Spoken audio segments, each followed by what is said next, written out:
Hi everyone, this is Paul from superdeluxeedition.com.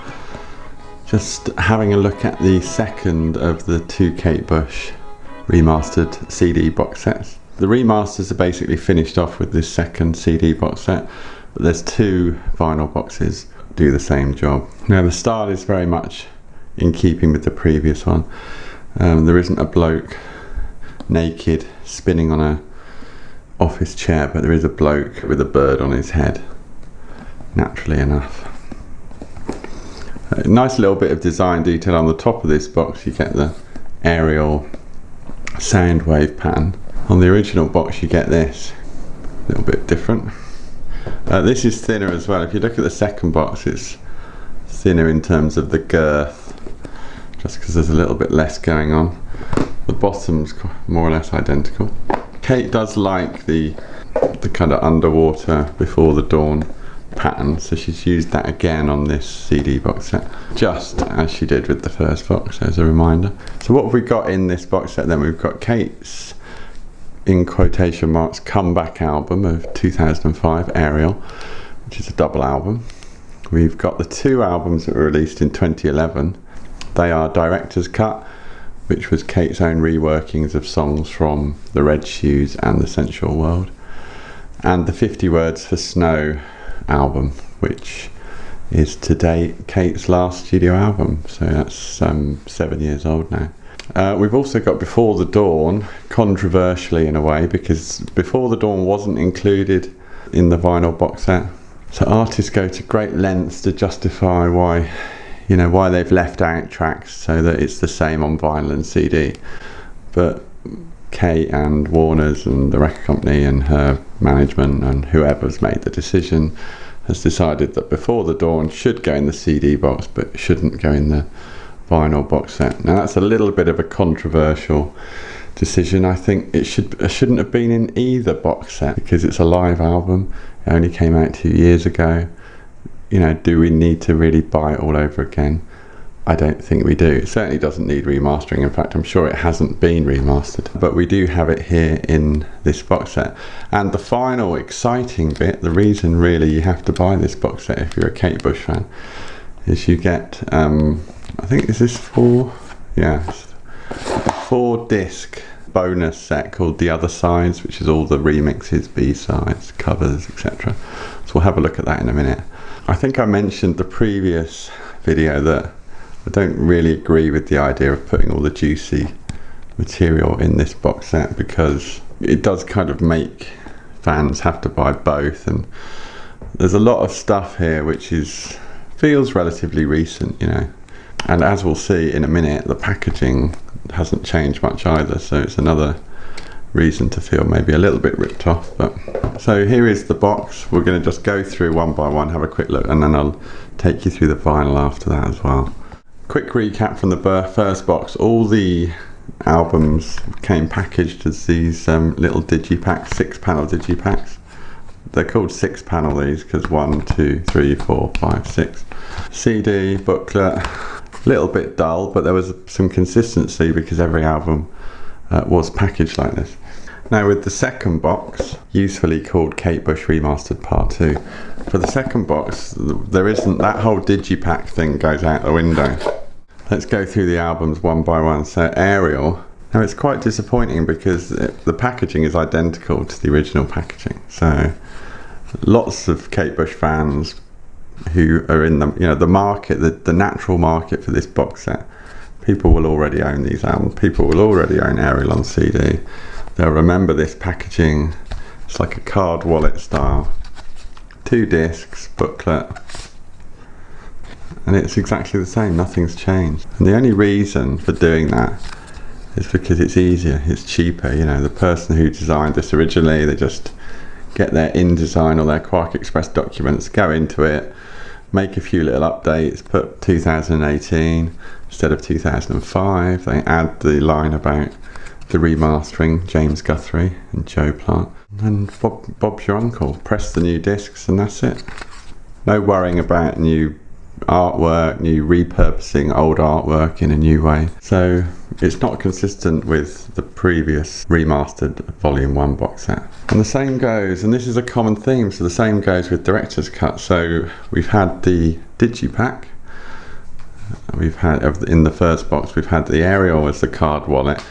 Now for Director's Cut, we revert to exactly the same packaging that came out back in 2011, which is the case-bound book style package, which I do like, but you know, why not make them all case-bound book? So same style, same everything really. And guess what? Same goes for 50 Words for Snow. Same style. I mean, this, as I say, I like this kind of packaging, but I don't like how the CDs are all different in this box set, to be honest with you. I mean, one of the ideas behind anthologizing your work, bringing out box sets with a collection of albums, it's an opportunity for consistency, to, you know, make things look the same, to bring things together.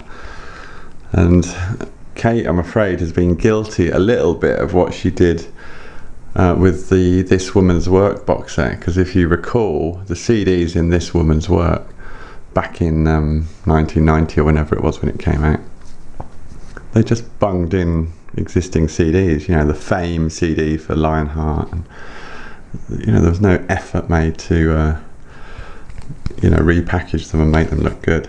Before the Dawn, again, this is different again, it's the same as the original. Nice little bump there just for good measure. But you know, this is a kind of hybrid. It's not quite a card sleeve, it's not quite a full-blown digipack with the, but it's somewhere in the middle, I suppose. Hasn't got the plastic trays which you'd get in a digipack, but it does have these center spines.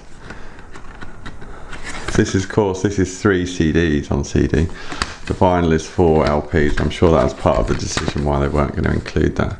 The best thing by a country mile in this box set is this. It's Kate Bush, The Other Sides. This is case-bound book. It's quite unusual to have 4 CDs in this kind of packaging, but they've done quite a nice job of it. So that's how the packaging is. Now we could talk about the dearth of extended versions on here. I mean, Kate's included 5 extended remixes on one CD. About half an hour's worth of content is pretty disappointing. There was a video mix for Cloud Busting which could have been included. There was the instrumental of Running Up That Hill. I mean, there's other things. There was a weird, unique kind of extended version of Hounds of Love that only came out in America. But there's all the remixes from the Red Shoes. I mean, it's a little bit disappointing. That's the 12-inch mixed disc. These are the B-sides. Experiment 4 is included on here as well. In fact, someone's pointed out that Experiment 4 isn't quite the same as the single mix. It's a mix that was used in the video, so there's some, you know, inadvertent difference there. The other thing is the Olympics version of Running Up That Hill with the new vocal, and the 2012 remix that's included as well. Kate obviously likes this image because she's using it a lot. This was of course used on the B-side of, on the back of the Running Up That Hill single. The other side too, these are more another selection of B-sides. What's interesting about this is it includes a track called Humming, which is a previously unreleased early sort of demo recorded with Dave Gilmour. He hasn't really made a song and a dance about that, but this package does include that one previously unreleased track. A few oddities here, including the new vocal version of Wuthering Heights from The Whole Story. This isn't complete either. I mean, there are B-sides missing, noticeably Not This Time from The Big Sky, a song which wasn't included on the reissue of Hounds of Love in 1997 either, which suggests she doesn't like it. And then some B-sides at the end here, including Brazil, which wasn't used on the film, Handsome Cabin Boy, which was an extra track on the Hounds of Love 12-inch, various other things including Candle in the Wind, Rocket Man, etc. It feels a bit like it's going to fall apart, this. I would say that. You got this staple binding, it feels a bit on the loose side. But I mean, it's nice. The case-bound book, they really should have done aerial like this, and they should have not put Before the Dawn in here. So this is the first of the 2 vinyl box sets. This contains Aerial, Director's Cut and 50 Words for Snow. There's not too much to say about this. Each vinyl is a gatefold. Each vinyl comes with quite a thick booklet, and each vinyl replicates the original vinyl very, very accurately. So if you already own these on vinyl, you're not really getting anything you haven't had before other than the remastering. In Aerial, of course, one of the big differences is Bertie, Kate's son, takes the vocal contributions that Rolf Harris previously sang or spoke, as the case may be. So that's Aerial. So yeah, it's 2 vinyl records and you get quite a big booklet. That, you can see the image there. That was the image used on the front of the CD box set.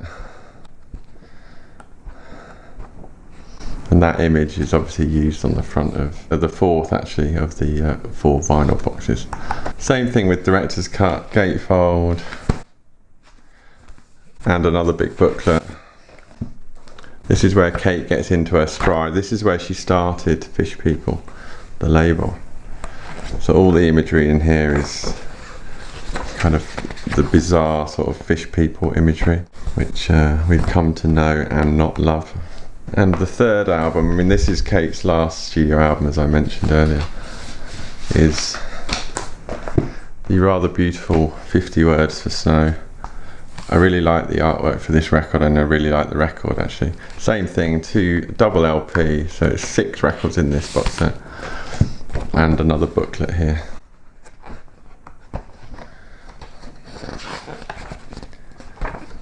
You don't get away completely without some Fish People imagery, there you go. But beautiful record, and even if it does have Elton John on it. I saw you on the steps in Paris. So that's the first of the, actually, well, it's the first of the second batch of the vinyl boxes. Another way to simplify that is it's box 3. Cover is obviously Aerial, but without the typography. Incidentally, the back of this box set is the outer artwork for the CD box. It's quite interesting that they chose to keep this kind of imagery secondary on the vinyl. You get a whole vinyl box dedicated to the bonus tracks, so that's quite nice, I guess. If you're a vinyl fan, you don't get completely away without some Fish People imagery. But so 4 records here, 12-inch mixes, B-sides, another one of B-sides, and covers, which were B-sides as well, largely. 12-inch mixes, this is Kate from the 50 Words for Snow era. The only mixes that feature on here are singles from The Whole Story and Experiment 4. There's no alternative mixes, there's no instrumentals. Running Up That Hill instrumental is hasn't been put on here. The so-called video mix of Cloud Busting is missing. Haven't got any of the Red Shoes mixes, so it's a little bit of a weird selection. I mean, they were probably trying to cram it all on one vinyl record, but I don't agree with that. They should have just put more content on the CDs if they could have done. Like I said earlier, they didn't mind not including a whole live album on vinyl, so I don't really see what the difference is. And that's what it looks like.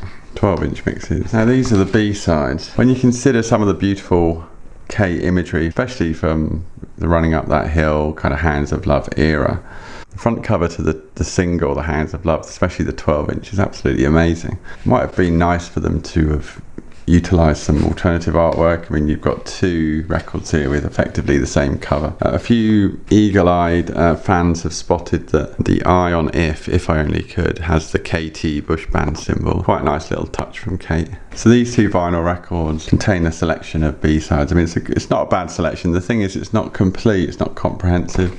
So there have been some grumbles about that. Walk Straight Down the Middle is no longer at the end of the Sensual World. It's relegated to B-side status. I mean, it was only ever a bonus track on CD, but I think to a lot of people that became like being part of the album. There's a few missing. I mean, surprised she hasn't put Not This Time on here, because I think that's not a bad track. The Olympics remix of Running Up That Hill's on here. The other notable thing is Humming is a previously unreleased track. It's from a demo session with Dave Gilmour from 1975. When Kate was just 15. I think that was the session where she recorded the master version of The Man with the Child in His Eyes. So pretty amazing. So they're the two B-side records. And the final one is, these are kind of B-sides or the odd single which was a cover. So Rocket Man is the obvious one here. The rest of them are just ad hoc bonus tracks from 12-inch singles. There is her version of Brazil, which was recorded for the film Brazil, but it was actually never used. So that's it. That's the vinyl records. Some of you might have noticed now that these have been out for a month or so, the prices are starting to come down. So if it's on your Christmas list, then it's worth checking it out. But for now, this is Paul from Super Deluxe Edition, taking a look at the second wave of Kate Bush remasters.